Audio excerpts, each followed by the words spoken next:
महाराष्ट्र की राजनीति में भूचाल मचाने वाली बीड जिले के सरपंच संतोष देशमुख हत्याकांड पर अब एक बड़ा राजनीतिक असर देखने को मिल रहा है। इस मामले में आरोपियों के खिलाफ चार्जशीट दाखिल होने के बाद राज्य के मंत्री और एनसीपी नेता धनंजय मुंडे ने अपने पद से इस्तीफा दे दिया है।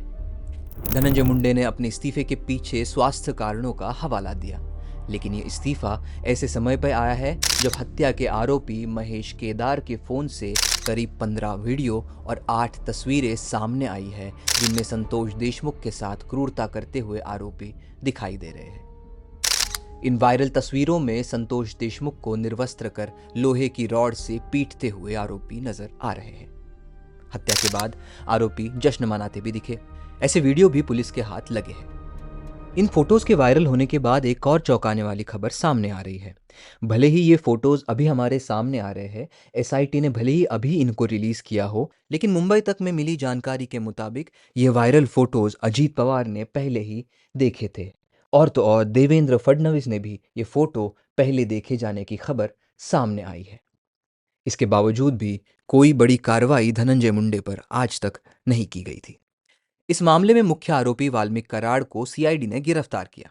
चार्जशीट में भी कराड़ को आरोपी नंबर 1 बताया गया है। दिलचस्प बात यह है कि चार्जशीट में पेज नंबर 36 पर सुदर्शन घुले को टोली प्रमुख यानी गैंग का सरगना बताया गया, जबकि चार्जशीट के अगले पन्नों में वाल्मीकि कराड़ को आरोपी नंबर 1 के रूप में पेश किया गया।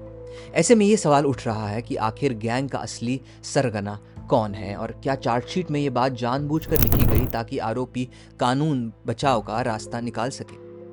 एफआईआर नंबर 174 जो 18 दिसंबर 2023 को दर्ज हुई थी, उसमें खुद वाल्मीकि कराड़ ने माना था कि वो धनंजय मुंडे के घर और ऑफिस का पूरा प्रबंधन देखता था। इससे साफ होता है कि कराड़ केवल एक निजी सहायक भर नहीं था, बल्कि धनंजय मुंडे के काले धंधों में अहम भूमिका निभाता था। लोकमत वीडियो एडिटर आशीष जाधव ने भी इस मामले पर सवाल उठाए। उन्होंने कहा कि सरपंच संतोष देशमुख का खून खंडनी के रैकेट से जुड़ा हुआ है और ये रैकेट कौन चला रहा है ये सबको पता था। इसके बावजूद अजीत पवार ने धनंजय मुंडे को मंत्री पद दिया और इस्तीफा देने में 2.5 महीने लगा दिए। इस पूरे मामले के राजनीतिक कनेक्शन की गूंज विधानसभा तक पहुंच चुकी है। विपक्ष ने अजीत पवार पर सीधे तौर पर निशाना साधते हुए कहा कि उन्होंने धनंजय मुंडे को मंत्री पद क्यों दिया, जबकि उनके करीबी लोगों पर पहले से ही गंभीर आरोप लगे हुए थे।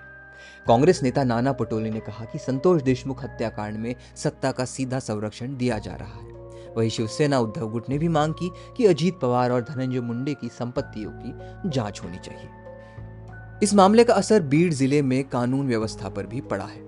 जिले के कई पुलिस अधिकारियों ने वहां ड्यूटी करने से इनकार कर दिया। अब तक 107 पुलिस अधिकारियों ने बीड जिले से अपनी बदली की मांग की है। जानकारी के मुताबिक बीड जिले में बड़े पैमाने पर अवैध शराब, सट्टा और वसूली के रैकेट चलते हैं, जिनमें स्थानीय पुलिस और नेताओं की मिलीभगत होती है।